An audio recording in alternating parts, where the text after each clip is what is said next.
Bismillah. Assalamualaikum warahmatullahi wabarakatuh. Bulannya telah menguasai hati.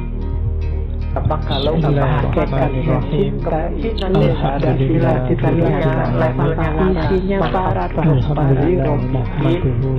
isinya antara teman.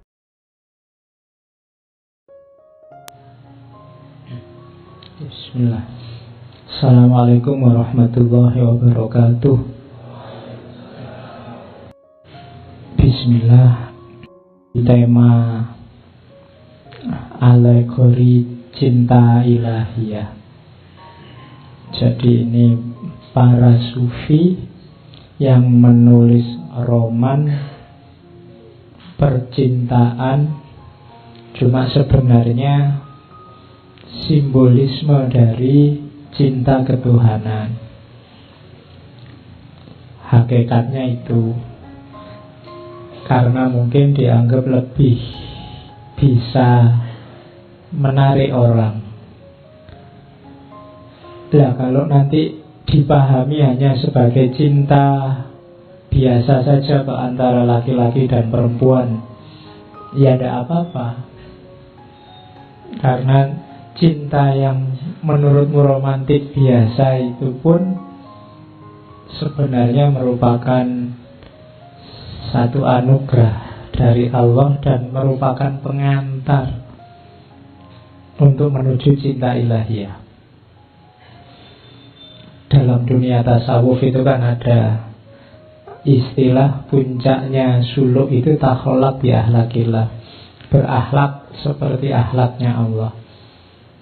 Jadi kita bisa menjalankan apa yang dilakukan oleh Allah. Allah menyayangi, kita sayang. Allah sabar, kita sabar. Allah adil, kita adil. Termasuk cinta.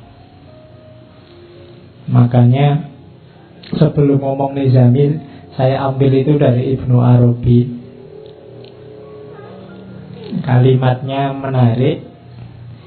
Innal hubba al-hakiki bainal basyari huwa al-bidayah li ta'arrufi ilallah wasyu'ur bimahabbatihi wa faidhi ata'ihi wa karomihi.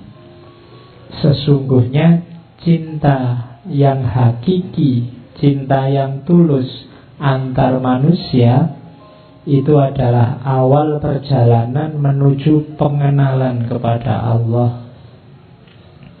Wasyu'ur bimahabbatihi, dan merasakan pengalaman mencintainya, maksud mencintai Allah. Wa faidi ato'ihi wa karomihi, dan merupakan awal untuk mendapatkan anugerah dan kemuliaan, kemurahan dari Allah. Jadi makanya minggu lalu waktu kita ngomong Jami itu di awal kan ada cerita seorang pemuda ingin masuk ke dunia sufi sama gurunya disuruh pulang dulu, jatuh cintalah dulu. Kalau ada yang tanya dalilnya apa cinta-cintaan laki-laki dan perempuan sesama manusia, Ibnu Arabi ini bisa dipakai. Jadi tapi cinta ya, bukan pacaran. Biasanya kalian salah definisi.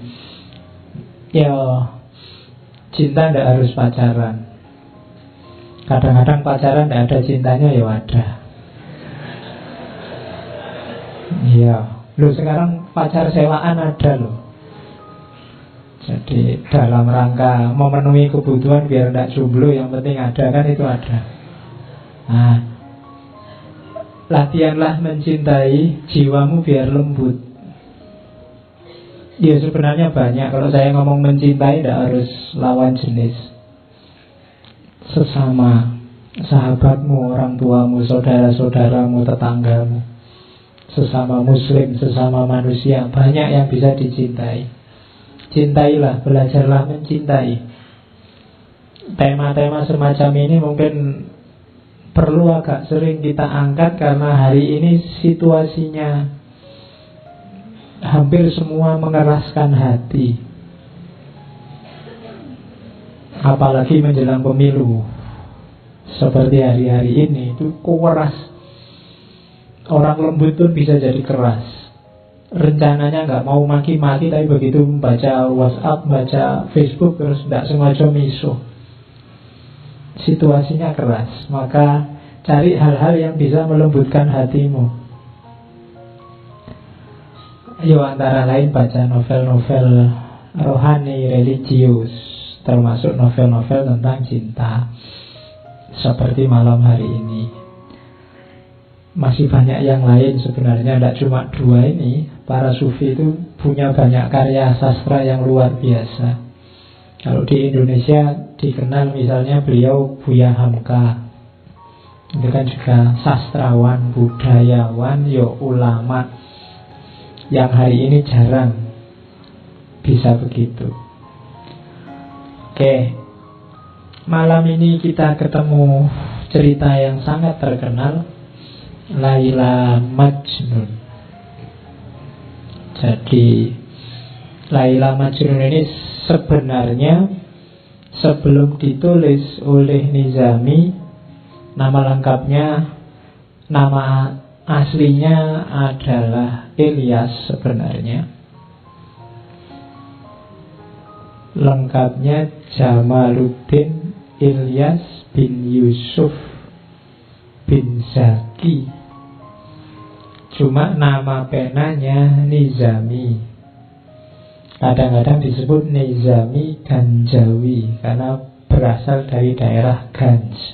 Daerah Ganj itu sekarang daerah Azerbaijan. Ya, zaman itu masih di bawah Imperium Persia, dinasti Saljuk. Nizami ini anak yatim sejak kecil. Cuma dibesarkan oleh pamannya, disekolahkan. Sangat pintar, menguasai banyak ilmu agama, sehingga nanti digelari hakim. Hakim tidak dalam arti penguasa pengadilan yang memutuskan, tapi orang yang ahli hikmah. Makanya digelari Hakim Nizami. Oke, yang menarik dari hidupnya Nizami, ya beliau ini sastrawan, menulis banyak naskah, khususnya yang mirip-mirip kayak Laila Majnun ini. Satu lagi yang terkenal, Shirin Khusro. Silahkan dicari juga ceritanya. Dan malam ini kita bawa Laila Majnun. Nizami sendiri menikah 3 kali. Ya udah apa-apa, toh kan belum 4. Oke. Istri yang pertama itu hadiah dari Sultan. Ya, Sultannya sering ngasih hadiah, kan dia dapat banyak. Oke. Dan Laila Majnun ini cerita yang sebenarnya sebelum ditulis oleh Nizami, dia sudah jadi cerita rakyat. Sudah jadi cerita yang lesan, folklore. Jadi orang Arab sudah kenal Laila Majnun, khususnya syair-syairnya. Meskipun ada kontroversi, apakah ini kisah nyata atau kisah rekaan. Tapi jangan salah, di India ada kuburannya jejer, kuburannya Laila sama kuburannya Majnun. Kapan-kapan kita ziarah ke sana. Loh ya apa-apa tuh jalan-jalan ke India. Nanti ketemu Sahruh Khan. Jangan salah, saya kemarin lupa minggu lalu cerita bahwa Jamek itu hidup dijamin oleh Sultan namanya Shahruh Khan di Persia. Shahruh Khan ini cucunya Timur Leng. Ya, oke. Yo, sayangnya tidak bisa nari kayak Shahruh Khan. Oke, bismillah ya, kita mulai. Ini cerita, tidak usah ditanyakan aslinya ada apa enggak. Malam ini kita ingin mengambil saja hikmahnya, bagaimana cinta ketuhanan itu yang ingin dikatakan oleh Nizami lewat Laila Majnun. Ya Majnun itu gelarnya, nama aslinya Qais Ibnu Mulawih, atau ada yang bilang Ibnu Mulawah. Kalau Laila Ibnu Amir. Jadi ini anak-anak muda dari dua kabilah yang berbeda. Ya nanti karena saking gilanya dengan cinta disebut Majnun. Majnun itu dari kata, sebenarnya satu akar kata dengan jin. Mungkin kalau diterjemah letter, Majnun itu orang yang kesurupan jin. Cuma diterjemah jadi gila. Ya, jadi orang kesurupan. Jatuh cinta itu kalau sudah banget kan kayak orang kesurupan, akalnya tidak jalan. Ya, dan secara kimiawi nanti ada penjelasannya. Jadi makanya dia disebut Majnun. Kalau Laila, ya secara akar kata itu ya artinya malam. Ada yang bilang dinamakan Laila pertama karena matanya sangat indah, sangat hitam. Dan yang kedua rambutnya. Jadi rambutnya sangat hitam, pekat kayak malam. Oke, nggak usah tanya kok tahu sampai rambutnya, berarti Laila nggak jilbaban, Pak. Ya, nggak usah tanya itu, nanti diskusinya geser. Oke, yuk kamu tanya ustadz-ustadz yang ahli fikih itu. Wong nggak jilbaban kok diceritain. Nanti kamu tanya lagi, Qais berarti tidak sholat ya Pak waktu gila itu. Iya. Oke, ya itu biarkan ustadz yang lain yang menjelaskan. Nanti kalau ini disebut tidak sholat nanti nggak jadi dijelaskan. Jadi ini dua orang anak muda. Nanti kalau baca Laila Majnun, bab paling awal itu cerita tentang ayahnya, namanya Umar. Jadi ayahnya ini sampai tua belum punya anak, melakukan usaha apapun susah sekali punya anak. Akhirnya berdoa, disuruh tirakatan sama orang-orang dekatnya, dan dikaruniai anak laki-laki yang ganteng luar biasa, nanti dikasih nama Qais. Sebelum lanjut pembahasan berikutnya, jangan lupa ya, like, komen, dan subscribe ya. Qais ini idola pokoknya di sukunya, sehingga nanti oleh ayahnya dia jadi harapannya suku, disekolahkan di tempat yang elit, pokoknya sekolah unggulan kalau hari ini. Nah di sekolah unggulan ini ya nanti ketemu Laila. Ya karena ya sama-sama anaknya ketua suku, berarti kan terawat pasti. Nah, Laila dikenal kecantikannya, kalau Majnun dikenal ketampanannya. Jadi yang ganteng ketemu yang cantik, masuk akal. Ya, oh ya, sebenarnya ceritanya bisa dibikin tragis itu. Kalau di Sirin Khusro ada tragisnya, karena nanti ada yang jatuh cinta itu tukang batu jatuh cinta sama putri, meskipun nanti sebenarnya cerita sama sultannya. Tapi kalau di Laila Majnun yang ingin ditonjolkan bukan itunya, tapi bagaimana orang ketika sudah dilanda cinta itu sudah lupa dengan semuanya. Harusnya begitu. Kalau kita sudah merasa cinta sama Allah, rasanya semua yang lain tidak berarti. Kamu boleh mengklaim, Pak, saya sudah cinta sama Allah, kalau apapun yang lain di dunia sudah tidak ada artinya. Kalau kamu masih panik, masih sumpek, masih gelisah, masih khawatir, masih takut oleh apapun hal yang bukan Allah, berarti belum cinta. Cirinya itu nanti ditunjukkan oleh Nizami lewat Laila Majnun. Jadi karena satu sekolahan, begitu melihat Laila pertama kali, Majnun langsung jatuh cinta. Kois ini langsung apa, kalau bahasa romannya dia kayak orang kehilangan kesadaran. Laila juga begitu, sama-sama sukanya. Jadi kalau di kelas itu lirik-lirikan, bandeng-bandengan gitu, sama-sama sukanya. Makanya di bagian awal itu dua-duanya digambarkan sama-sama mabuk.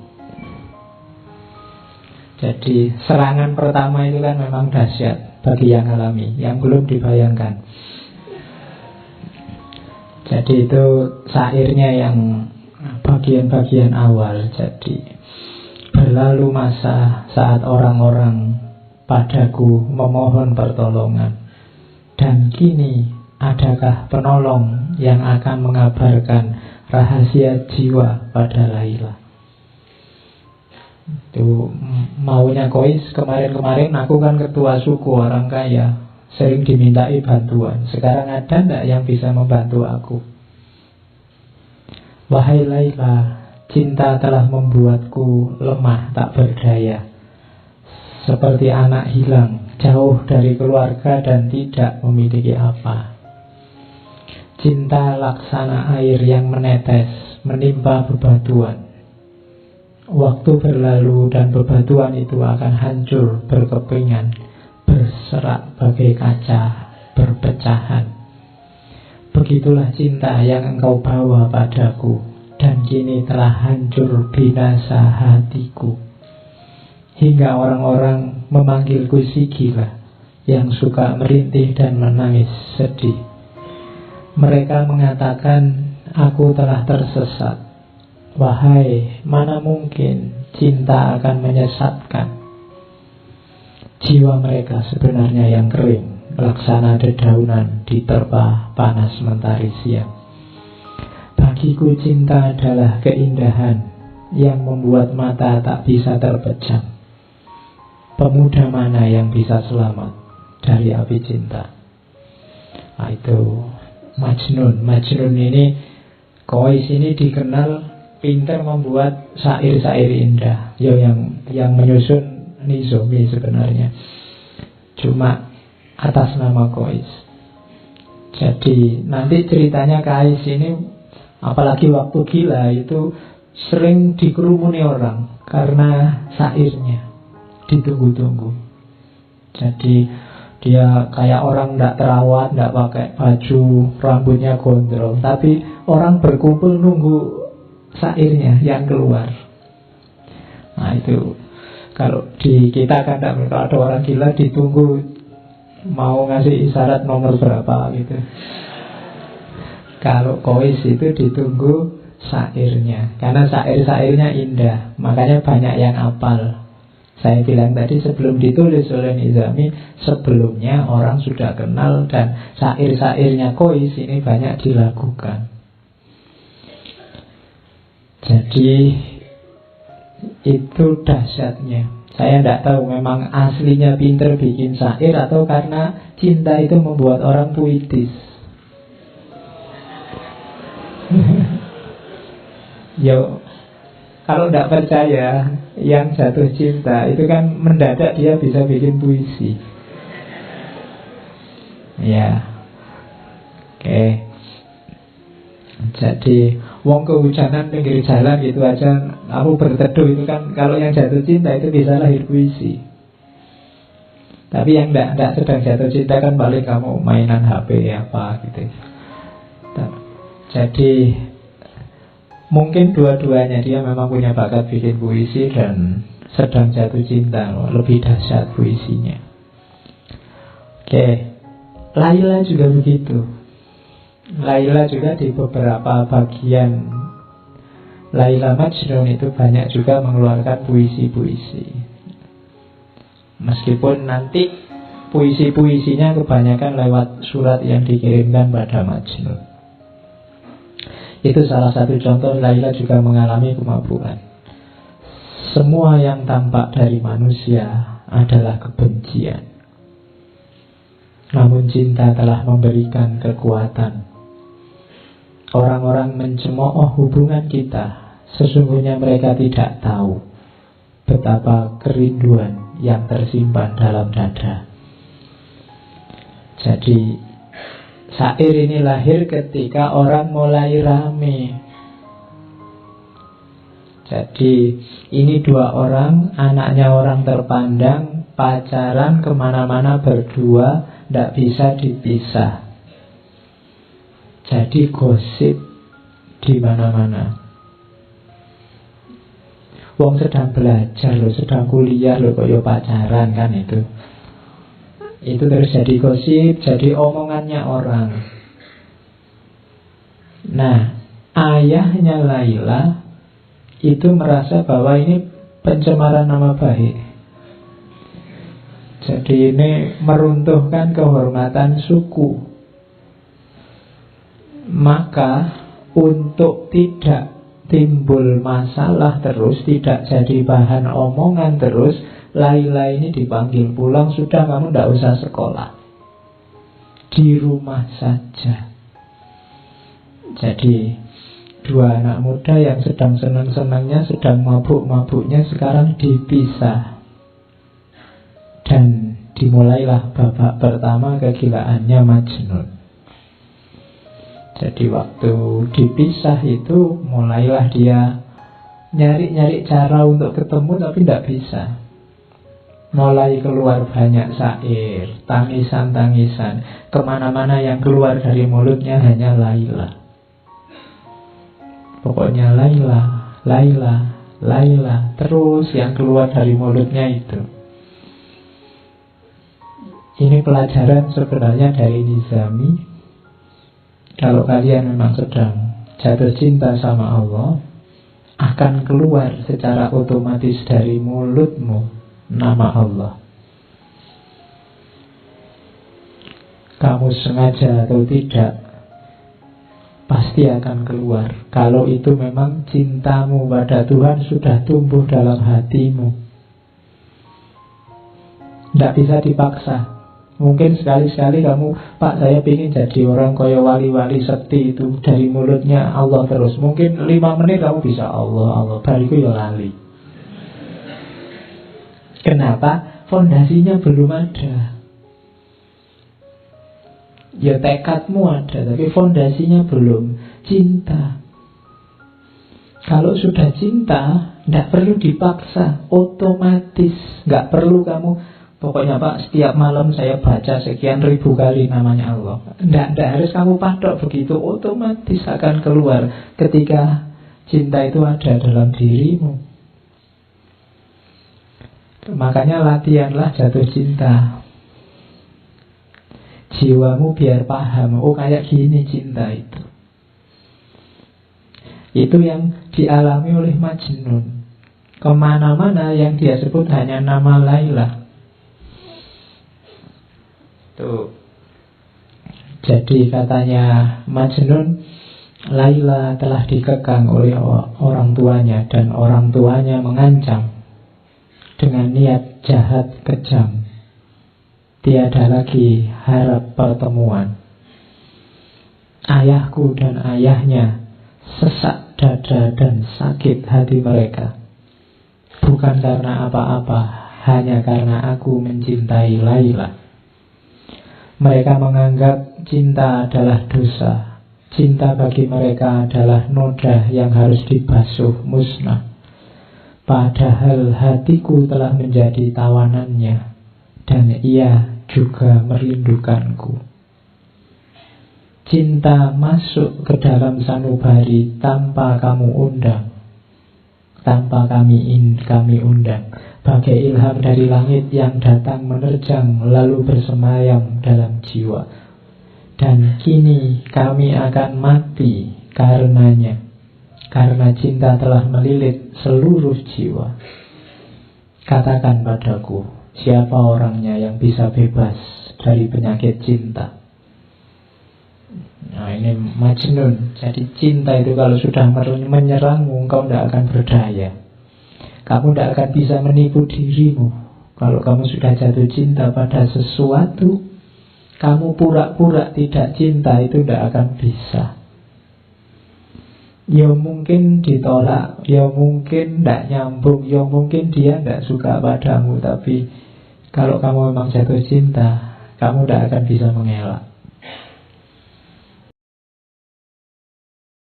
Cuplikan video selanjutnya yang akan datang.